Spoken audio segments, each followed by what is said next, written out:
러시아의 우크라이나 침공, 이스라엘과 하마스의 전쟁, 중국의 남중국해에서의 군사적 시위, 이런 모든 것을 보니까 다시 한번 집어 읽고 싶은 책이 하나 있었습니다. 세뮤얼 헌팅턴의 문명의 충돌. 네, 오랜만에 책 같이 읽어요 한번 해보려고 하는데요. 예전에 읽었었는데 다시 한번 읽어보고 싶은 책을 골라왔습니다. 세뮤얼 헌팅턴의 문명의 충돌입니다. 1990년대를 휩쓸다시피 한 그런 책이죠. 굉장히 인기가 많았고 또 그만큼 논쟁거리가 된 책입니다. 먼저 세뮤얼 헌팅턴에 대해서 얘기를 하자면 비교 정치 그리고 국제 정치에 큰 족적을 남긴 인물이죠. 지미 카터 대통령 시절에 백악관 국가안보실에서 일한 적도 있습니다. 책의 내용에 대해서 설명하기 전에 배경 그리고 그 시대 상황을 좀 이야기해야 될 것 같아요. 이 책이 출간된 것은 1996년입니다. 그런데 1993년에 Foreign Affairs라는 외교 잡지에 헌팅턴 교수가 이 책의 근간이 되는 논문을 먼저 기고를 합니다. 1993년이라고 하면 베를린 장벽이 무너지고 소비에트 연방도 해체가 되는 그런 일련의 사건이 있은 지 얼마 안 된 시기죠. 당시에 국제정치를 공부하던 사람들은 이렇게 갑작스럽게 냉전이 종식이 되면서 상당한 자괴감? 이런 것에 빠지기도 했습니다. 국제정치를 평생에 업으로 해온 사람인데 이것도 전망을 하고 예측을 하지 못했다니 이런 것도 있었고요. 앞으로 펼쳐질 국제환경은 과연 어떻게 될 것인가 도통감이 안 잡히는 것도 있었고요. 사실 근데 서구 사람들이라고 이야기를 할 수도 있겠지만요. 많은 사람들은 굉장히 좋아했죠. 더 이상 3차 세계대전 그리고 핵 위협 아래에서 살지 않아도 된다는 것으로 굉장한 위안을 얻었습니다. 그리고 어떻게 보면은 자유민주주의가 승리했다라는 어떤 이념적 승리도 가져다 준 것이 바로 냉전의 종식이었거든요. 그래서 이제는 서구 사회의 어떤 정치 체제, 자유, 평등, 인권 이런 가치들이 결국에는 세계에 다 통용이 될 것이다 라고 뭔가 좀 희망찬 그런 미래를 그리곤 했습니다. 근데 이 책을 이야기하기 전에 꼭 읽어야 되는 책이 한 권 더 있습니다. 바로 프란시스 후쿠야마의 역사의 종말입니다. 이 책의 근간이 된다라고 할 수 있는 논문이 National Interest라는 보수 성향의 외교 정치 잡지에 1989년 여름에 실렸습니다. 베를린 장벽이 무너지기 전에 이 글을 탈고한 것이 되기 때문에 굉장히 통찰력은 있었다라고 우리가 얘기할 수 있어요.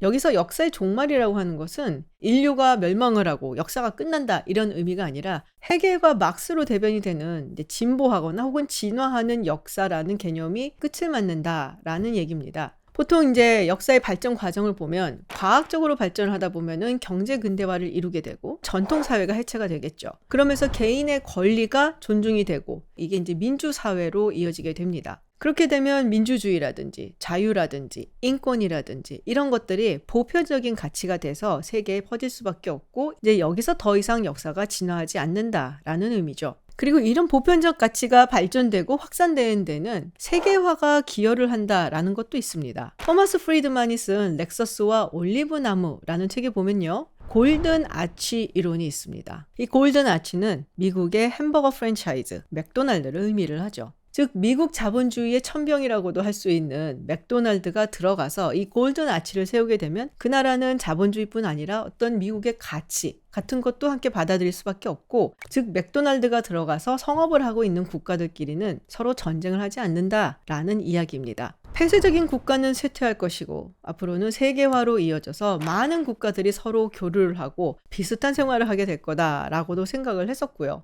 보편적 가치가 실현이 될 거다라는 믿음은 유엔에서도 굉장히 강했는데요. 1999년 당시 유엔 사무총장이었던 코피 아난이 이런 말을 합니다. 유엔은 인권 보호를 위해 필요할 경우 주권 국가의 권리에 대해서도 개입할 수 있다. 주권 국가보다 보편적 가치가 상위에 있다라는 얘기죠. 그런데 결국 골든 아치가 있는 나라들끼리도 전쟁을 하고 후쿠야마 교수의 이야기는 사실이 아닌 것으로 드러났죠. 사실 후쿠야마 교수가 이후에 자기가 했던 생각이 틀렸고 지금 생각해보니까 잘못된 것이었다라는 얘기를 수차례 얘기를 했어요. 그럼에도 불구하고 이 책이 너무 유명하고 베스트셀러였어서 지금까지도 고통을 당하고 있습니다. 그런데 이렇게 모두가 들떠 있었던 1990년대에 완전히 다른 전망을 내놓은 것이 바로 이 세뮤얼 헌팅턴의 문명의 충돌입니다. 먼저 헌팅턴 교수가 주장하는 바를 조금 짚어볼게요. 냉전이 끝나고 이데올로기를 중심으로 하는 싸움이 사라지면 이제는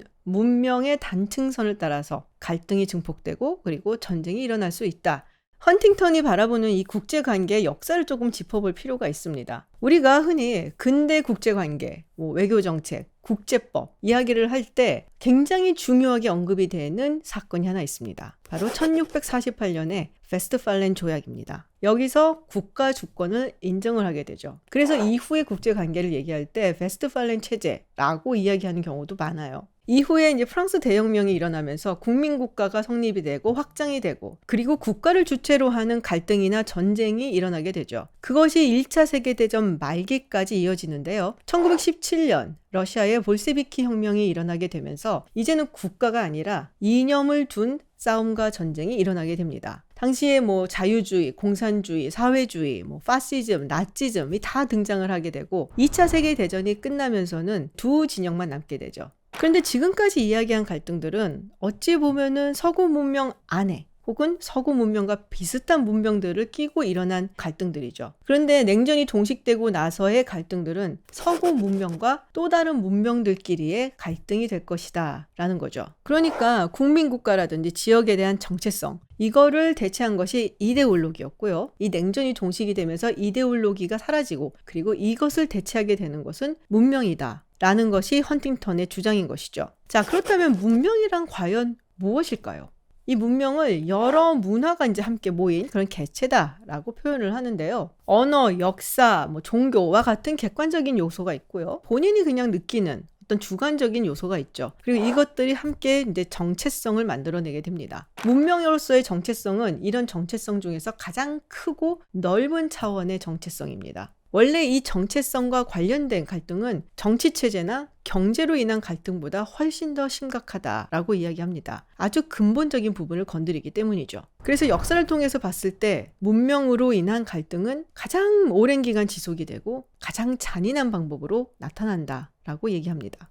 근데 여기서 서구가 명심을 해야 되는 것이 냉전이 끝나고 서구 자유민주주의의 승리로 끝난 것 같이 보이지만 그렇다고 해서 이것을 보편적 가치다라고 주장을 하면서 전 세계에 이것을 퍼뜨리려고 해서는 안 된다라는 거예요. 오히려 이런 것은 다른 문명권의 반발을 불러올 수도 있고요. 반서구적인 연합을 만들 수도 있다라는 겁니다. 그리고 헌팅턴이 진지하게 이 부분을 언급하는 이유는 서구의 패권이 쇠퇴하고 있기 때문이다 라는 겁니다. 물론 이제 쇠퇴한다고 해서 당장 무너지는 건 아니고요. 서구가 이 패권을 획득하고 또 성장시키는데 한 400년 가까이 걸렸다라고 하니까 또 쇠퇴하는 데에도 굉장히 오랜 시간이 걸릴 것이다 라고 주장을 하고 있어요. 근데 이런 상황에서 서구의 가치가 보편적인 것이다 주장을 해서도 안 되고 사실 그럴 만한 여력도 없다라는 것이 헌팅턴의 주장이죠. 그렇기 때문에 명심해야 될 것들 여러 가지를 조언을 하는데요. 첫 번째, 서구의 문명은 보편적인 것이 아니라 그저 뛰어난 특수한 그런 문명이다. 물론 이제 서구 문명을 굉장히 칭찬을 하고 그 우월성을 얘기를 해요. 계몽주의 운동을 통해서 이성과 합리성을 도출해내고 산업혁명을 통해서 과학기술을 발전을 시키고 굉장히 근대화를 이루어낸 아주 훌륭한 문명이지만 이것을 보편적인 문명이라고 생각해서는 안 된다라는 거죠. 두 번째, 미국도 그렇고 서구도 그렇고 냉전이 끝났다고 해서 멍하니 앉아있으면 안 된다. 경제력뿐 아니라 군사력도 계속 증대를 시켜야 되고요. 냉전의 산물이라고 해서 여러 가지 군사 협약이라든지 안보 체계라든지 이런 것들을 저버려서도 안 된다 이야기를 합니다. 세 번째, 서구 문명을 같이 하는 나라들, 그렇지만 철의 장막에 갇혀서 여태까지 공산주의의 영향력에 있었던 나라들은 적극적으로 서구 문명으로 끌어들여야 된다라고 얘기를 하는데요. 발트 3국이라든지 비셰그라드 이런 나라들이 포함이 되는 것이죠. 그리고 라틴 아메리카 같은 경우도 사실은 서구화의 가능성이 있기 때문에 지원을 해야 된다라고 이야기를 합니다. 그리고 마지막으로 다른 문명 안에서 일어나고 있는 분쟁이라든지 문제에 개입해서 안 된다. 특히 이슬람권과 중화권에 대해서 상당히 경계하는 모습을 보이고 있어요. 중화권 같은 경우는 이제 경제적으로 서구 문명에 도전을 할 것이다 라고 보고 있고요. 그런데 경제적으로 도전을 하는 것이기 때문에 세계의 질서를 확 뒤집는다든지 이러려고까지는 안 할 것이다 라고 보는 반면에 이슬람 같은 경우는 조금 다릅니다. 훨씬 무력적이고 위협적인 방식을 사용할 수 있다. 예를 들면 테러리즘 같은 것이죠. 근데 그런 부분이 딱 드러나는 게 냉전이 종식된 이후에 발칸반도 쪽 이야기예요. 이 동유럽 발칸 지역을 두고 헌팅턴 교수가 이런 이야기를 하거든요. 크로아티아, 슬로베니아, 슬로바키아, 헝가리 이런 북쪽과 서쪽에 위치해 있는 이제 지역들은 사실 기독교 인구가 있는 곳이죠. 그리고 봉건제, 르네상스, 종교개혁, 산업혁명 이런 서구의 역사를 함께 같이 지내온 국가들입니다. 그렇기 때문에 서구 문명의 자본주의 경제체제라든지 또 민주주의와 같은 정치체제를 잘 받아들일 수가 있고 그만큼 발전할 수 있다라고 이야기를 해요. 반면에 남쪽이나 동쪽에 위치한 국가들은 정교 내지는 이슬람교를 가진 국가죠. 그러니까 서구보다는 오히려 짜르 제국 그리고 오스만 제국의 영향을 많이 받았다라는 거고 그들과 역사를 같이 했다라는 겁니다. 그렇기 때문에 서구 문명이 여기에 정착을 하고 경제체제라든지 그리고 정치체제가 민주적으로 발전할 것을 기대하기가 어렵다라는 이야기를 해요. 같은 동유럽, 같은 발칸 지역이라고 하더라도 어떤 문명을 가졌고 어떤 역사를 공유했냐에 따라서 앞으로의 궤적이 달라질 수 있다라고 이야기를 하는 것이죠. 헌팅턴 교수의 여러 가지 이야기, 전망 이런 것들이 가끔 이렇게 소름 끼치게 맞아 떨어지는 느낌을 줄 때가 있었죠. 예를 들어 9.11 테러가 있었을 때 그때 이 책이 다시 한번 회자가 되기도 했었습니다. 그렇지만 굉장히 많은 비판도 있어요. 결국 미국 중심 그리고 서구 중심적 시각에서 한치도 벗어나지 못했다라는 얘기가 있고요. 문명이라고 정의한 것이 너무 애매하고 그리고 굉장히 주관적이다라는 얘기도 있고요. 그리고 이 책이 나오고 난 뒤에 핸더슨 앤 터커 같은 교수들이 냉전 시기가 아닌 시기에 이제 전쟁들을 분석을 해봤더니 문명 간의 전쟁보다 문명 내에서 일어난 전쟁들이 더 많았다라고 밝히기도 했습니다. 그런데 이 30년 가까이 된 이 책을 다시 한번 제가 집어들고 읽었더니 그 당시에는 잘 보이지 않았던 부분이 보이기도 하더라고요. 냉전이 종식된 지 한참 됐는데 비서구 지역에서 서구 문명의 어떤 보편적인 가치들 이런 것들이 정착이 되는 경우가 그렇게 많나라는 생각을 한번 해보게 되고요. 오히려 최근 들어서는 민주주의 국가들의 숫자가 점점 줄고 있다라는 그런 암울한 소식도 들려옵니다. 그리고 예를 들어 중국 같은 경우 사실 겉으로는 우리가 공산주의 국가다라고 이야기를 하지만 누가 뭐래도 이 국가를 지탱하고 내부에서 가장 강력한 동력으로 작동하고 있는 건 한족 중심의 중화주의죠. 그리고 많은 비서구 문명들이 서구 문명에 의해서 우리가 침탈되었다. 그래서 이거를 우리가 복구해야 된다 라면서 뭔가 반발이라든지 저항이라든지 보복성 그런 멘트를 하는 경우도 많은데요. 중국이 또 대표적인 경우죠. 치욕의 100년. 최근 들어서 점점 힌두 민족주의를 강조를 하고 있는 인도의 경우도 마찬가지입니다. 모디 총리가 들어오고 나서 인도의 이름을 바라시라고 고유의 이름으로 바꾸려고 하는 것이냐라는 얘기가 나올 정도인데요. 근데 인도 내에는 무슬림이 소수 집단으로 함께 거주를 하고 있습니다. 그리고 파키스탄과의 관계도 상당히 지금 걱정이 된다라는 얘기가 있죠. 그런데 제가 이 책을 다시 읽었을 때 가장 제 눈길을 사로잡았던 것은 미국과 유럽 내부에 대한 이야기였어요. 헌팅턴 교수는 미국이 서구 문명이라는 것을 부정해서 안 된다라고 이야기를 합니다. 사실 우리가 미국이라고 생각을 하면 다인종, 다민족, 그리고 굉장히 다양한 종교를 가진 사람들이 모여서 살고 있는 곳이죠. 그래서 미국이 서구 문명에 속한다라고 얘기를 했을 때 사실 많은 지식인들이 이 부분에 대해서 비판을 하는 경우들이 많아요. 미국은 그게 아니다. 미국은 모든 것이다. 근데 헌팅턴 교수는 이 부분에 대해서 굉장히 비판을 합니다. 다문화주의를 이야기하는 것은 미국이 서구 문명에 속한다는 것을 부정하는 것이고 문명의 하위 주체로 존재해야 되는 문화적 전체성을 오히려 상위로 이끌어들이는 굉장히 위험한 짓이다라고 이야기를 합니다. 그러니까 한마디로 말하자면 미국이 아무리 다양한 사람들이 모여서 사는 곳이라고 하더라도 다문화주의를 표방하면서 모든 것을 허용을 해줘서는 안 된다라고도 읽히기도 해요. 그러면서 지적을 하는 게 이민자 문제입니다. 이들이 서구 문명에 동화되지 않고 자신들의 문명의 정체성을 강화하고 이걸 인정해달라라고 주장을 하면 굉장히 위험하다라고 하는 것이죠. 사실 최근에 프랑스를 비롯해서 다른 유럽 국가에서 무슬림 2세들로 인한 어떤 사회적인 이슈라든지 이런 얘기들을 들으면은 사무엘 헌팅턴 교수가 이런 부분을 이야기하는 것이 아닌가라는 생각이 들기도 합니다.